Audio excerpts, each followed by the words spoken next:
In previous movies, we discussed shortening our critical path.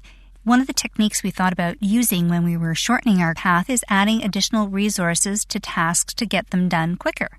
Now, when we use Microsoft Project to do that, Project will check the resources calendar to make sure they're available so that it's going to be following the working time rules that we've placed. So it's going to be working within a regular workday, but it doesn't necessarily check to see whether or not you've already assigned that resource to other tasks.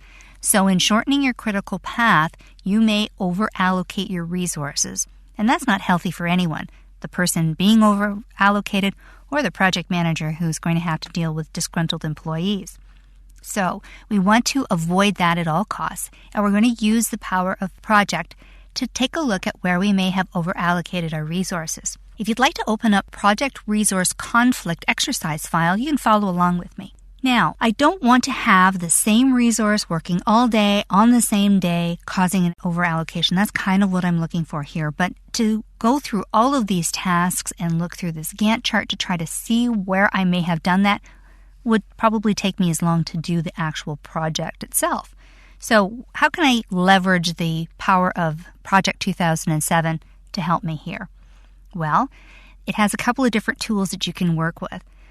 Some of the views that are already embedded in the system are shown over here in our view bar.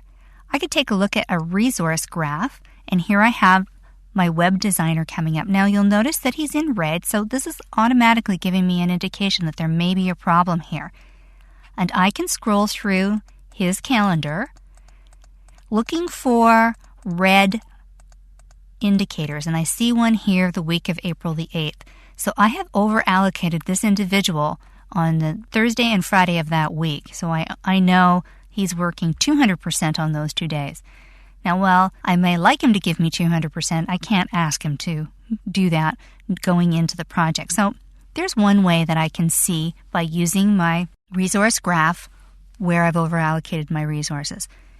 Another way I could see the same information is on my resource sheet. So if I click on my resource sheet, it presents me with all the resources in my project, and again, it's highlighting 2 places where I have over-allocated individuals. Not only have I done it with the web designer, but I've done it with the web administrator. So this particular view is very handy. It gives me an overall view of where I may have over-allocated my resources, where the graph that I was looking at previously just identifies the days where I've made the faux pas. So anything that's bolded in red is an over-allocation. I've also got an indicator on my indicator column here that shows me that I have a problem and gives me a suggestion on what I should do about it. Another way I can look at this information is by using my resource usage sheet. And this is kind of a combination of both views. It lets me see the tasks for that particular resource.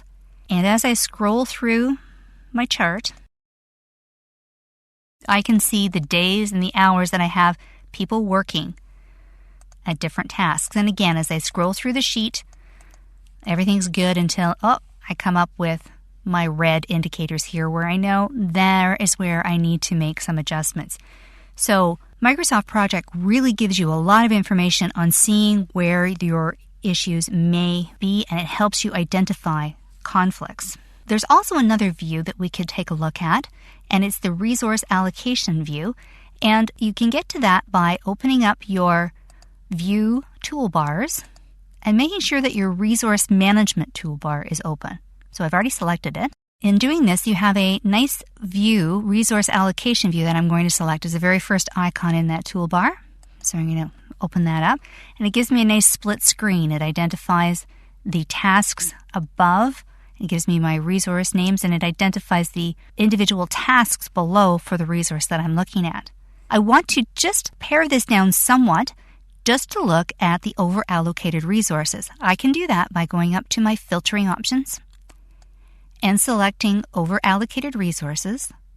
And it now simplifies my view so that I can see which resources are over-allocated and then the different tasks for the resource that I have selected above. So if I'm looking at my web designer, here are the tasks that person performs, and I can now start to adjust my allocations for that individual in order to level out their workflow. we're going to take a look at some more basic conflict resolution techniques in our next movie.